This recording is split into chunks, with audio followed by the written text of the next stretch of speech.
నమస్తే అండి. అందరూ బాగున్నారా? అందరూ బాగోవాలని ఆ పరమశివుని వేడుకుంటున్నాను. చూస్తుండగానే కార్తీక మాసం చివరికి వచ్చేసాము. చూస్తుండగానే కార్తీక సోమవారాలు, కార్తీక పౌర్ణమి, ద్వాదశిలు, ఏకాదశి తిథులు, అదేవిధంగా దీపదానాలు, శాలిగ్రామ దానాలు, ఉసిరి దానాలు అన్నీ చేసుకుంటూ చివరికి కార్తీక మాసం చివరికి పోలిపాడ్యమికి వస్తున్నాం కదండి. మరి పోలిపాడ్యమి యొక్క ప్రత్యేకత ఏంటి, ఆ రోజు పాటించవలసిన నియమాలేంటి, మరి ఆ రోజు కార్తీకం అయిపోతుంది కదండి, నాన్ వెజ్ తినొచ్చా, ఇలా చాలా ప్రశ్నలు అయితే మనకి తలెత్తుతూ ఉంటాయి. వీటన్నిటిని చూస్తూ మరి పాడ్యమి తిథి ఏ సమయం వరకు ఉంది, ఏ సమయంలో ఒత్తులు అనేవి వదులుకోవాలి, ఎన్ని ఒత్తులు వదులుకోవాలి, ఇలాంటివన్నీ కూడా ఇప్పుడు ఈ వీడియోలో చూద్దామండి. నమస్తే అండి, నేను మీ Ashwini. Welcome back to Ashwini thoughts. Polipadyami Karthika అమావాస్య మర్నాడు వచ్చే రోజుని పోలిపాడ్యమి అంటాము. ఈ రోజు నుండి మార్గశిర మాసం ప్రారంభమవుతుంది. కార్తీకమంతా శివుణ్ణి పూజిస్తే మార్గశిర మాసంలో విష్ణుమూర్తిని పూజిస్తాము. పోలిపాడ్యమి రోజున మహిళలు, యువతులు అరటి డొప్పల్లో అయినా, లేదా కొబ్బరి చిప్పలో అయినా, లేదా కొబ్బరి పువ్వు రేకులు ఉంటాయి చూసారండి, ఆ పువ్వు ఆ రేకుల మీద అయినా, ఇలా చాలా రకాలుగా మనం ఒత్తులు అనేవి వదులుకోవచ్చండి. తెలుగు ఇళ్లల్లో పోలిపాడ్యమి రోజు పోలిని తలుచుకుంటూ, అంటే మనకి పోలి స్వర్గం కథ కూడా ఉంది కదండి, ఆ పోలిని తలుచుకుంటూ ఆవిడ ఏ విధంగా పోలిపాడ్యమి రోజు ఒత్తులు వదిలి ఆవిడ ఏ విధంగా స్వర్గానికి వెళ్ళిందో, అదేవిధంగా మనం కూడా ఆ పోలిపాడ్యమి రోజు ఒత్తులు వదిలి మనకున్న పాపాలను తొలగించుకొని స్వర్గానికి వెళ్తామని ఒక నమ్మకం ఉందండి. అదేవిధంగా మనం ఆ రోజు వదిలే ఈ దీపాల వల్ల మన పెద్దలకు స్వర్గంలో త్రోవ చూపిన వాళ్ళం అవుతామని ఒక నమ్మకం కూడా ఉందండి. అందుకే ప్రత్యేకించి కూడా ఆ రోజు కార్తీక మాసం చేసినా చెయ్యకపోయినా పోలిపాడ్యమి రోజు ఎవరైనా దీపారాధన చేసి మనము ఒత్తులు అనేవి వదులుకోవచ్చండి. ఓన్లీ కార్తీకం చేసిన వాళ్ళే వదలాలని ఏమీ రూల్ లేదండి.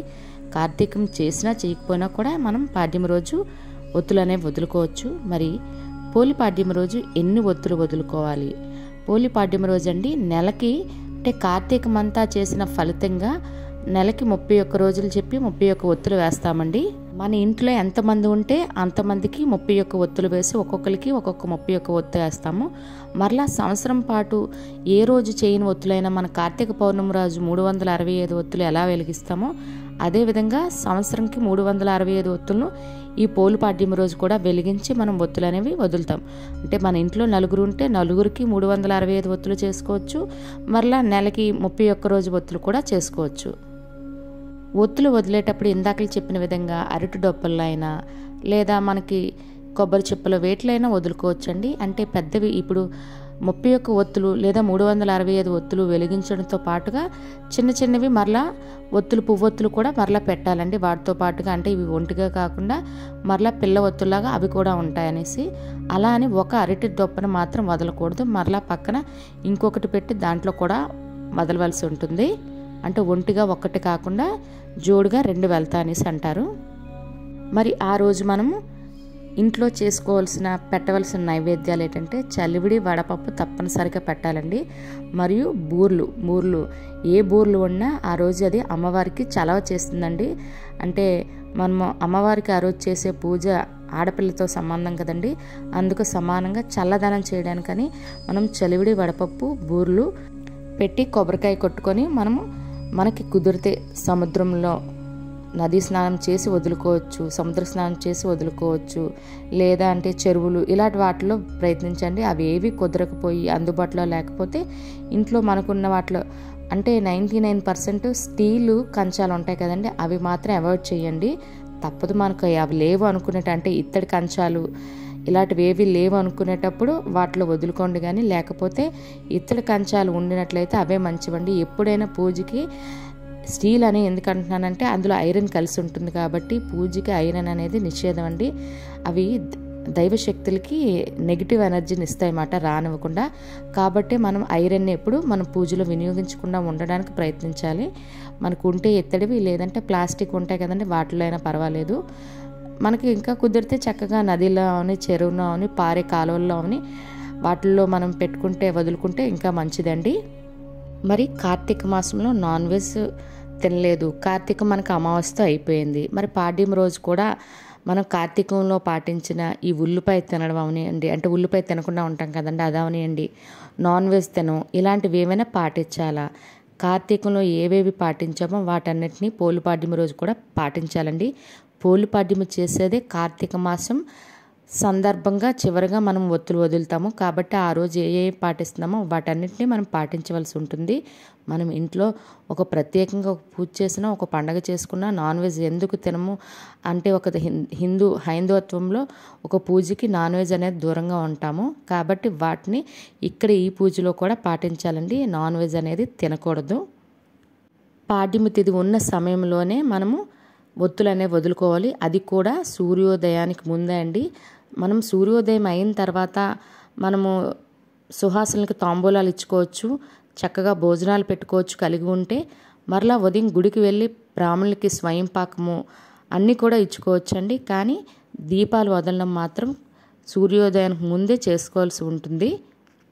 మరి మనము సొంతంగా చేసుకున్న ఈ 365 అవనండి, లేదా ఈ 31 రోజులకి దీపాలు ఒత్తులు అవనియండి, ఇంట్లో చేసుకున్న వాటికే ఇదా బయటను కొనుక్కుంటే మనకి అంత ప్రత్యేకత ఉండదా అంటారండి. అవైనా మన డబ్బే, ఇదైనా మన డబ్బే. కాకపోతే మనం సొంతంగా చేసుకునేటప్పుడు కొంచెం శివారాధన చేసుకుంటాం కాబట్టి దానికి ఇంకా మంచిది అంటాం. అంతే తప్ప ఇది తక్కువ ఫలితమో అది ఎక్కువ ఫలితం అని ఏమీ లేదండి.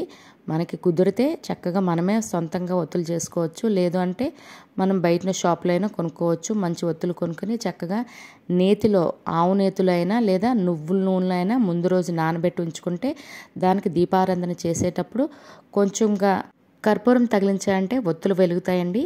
మరి మేము ఈ నెల రోజులు కార్తీకం చేసాం కానండి, మాకు ఈ సమయంలో నెలసరి ప్రాబ్లం అయినా మరి ఇంకే ప్రాబ్లంలైనా వచ్చి మేము పాడ్యం చేసుకోలేకపోతున్నాం అంటే, మన ఇంట్లో మన పిల్లలైనా, మన భర్త అయినా, మన అత్తగారైనా, ఎవరో ఒకరు మన పేరు చెప్పి ఒత్తులు వదిలేస్తే సరిపోతుందండి.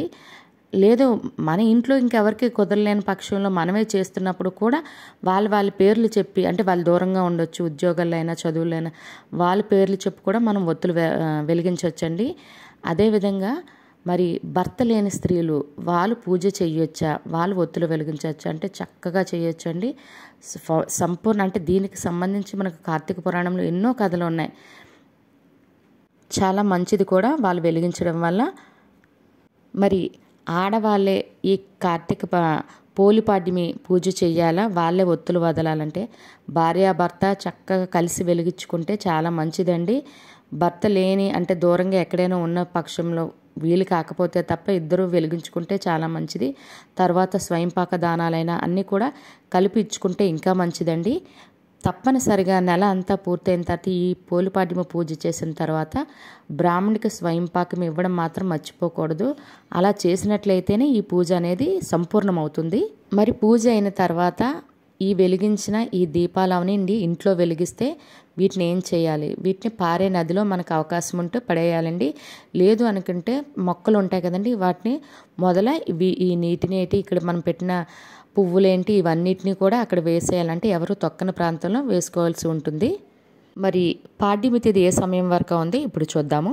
2024వ సంవత్సరంలో పోలిపాడ్యమి డిసెంబర్ 1 ఆదివారం ఉదయం 11:02 అండి. డిసెంబర్ 2 సోమవారం ఉదయం 11:58 వరకు పాడ్యమి తిథి అనేది ఉంటుందండి. సూర్యోదయంతో కూడి ఉన్నదాన్నే మనం పండగ కింద చేసుకుంటాం కాబట్టి డిసెంబర్ 2 సోమవారం పోలిపాడ్యం అనేది జరుపుకుంటాము. మరి ఆ రోజు మనకు ఉదయం 11:58 వరకు పాడ్యమి తిథి ఉన్న ఒత్తులు వదలడం అనేది సూర్యోదయానికి ముందే మనం ఒత్తులు వదులుకోవాల్సి ఉంటుంది. తాంబూలాలు అవనియండి, స్వయంపాకాలు అవనియండి, మనం మధ్యాహ్నం 12 లోపు అయితే చేసుకోవచ్చు. కానీ మనం ఇంటి దగ్గర అవనియండి, బయట నదీ స్నానాల దగ్గర అవనియండి, మనం ఒత్తులు వదిలే సమయం మాత్రం సూర్యోదయానికి ముందే చేసుకోవాల్సి ఉంటుంది. చూసారు కదండి వీడియో. మీకు ఈ వీడియో మీద ఎటువంటి డౌట్స్ ఉన్నా కింద కామెంట్ బాక్స్లో కామెంట్ చేయండి, తప్పకుండా రిప్లై ఇస్తాను. మీకు ఈ వీడియో నచ్చినట్లయితే లేదా మీ ఫ్రెండ్స్ అండ్ ఫ్యామిలీ మెంబర్స్కి ఈ వీడియో అవసరం అనుకుంటే వాళ్ళకి ఫార్వర్డ్ చేయండి. రేపు మరొక కొత్త వీడియోతో కలుద్దాం. ధన్యవాదములు.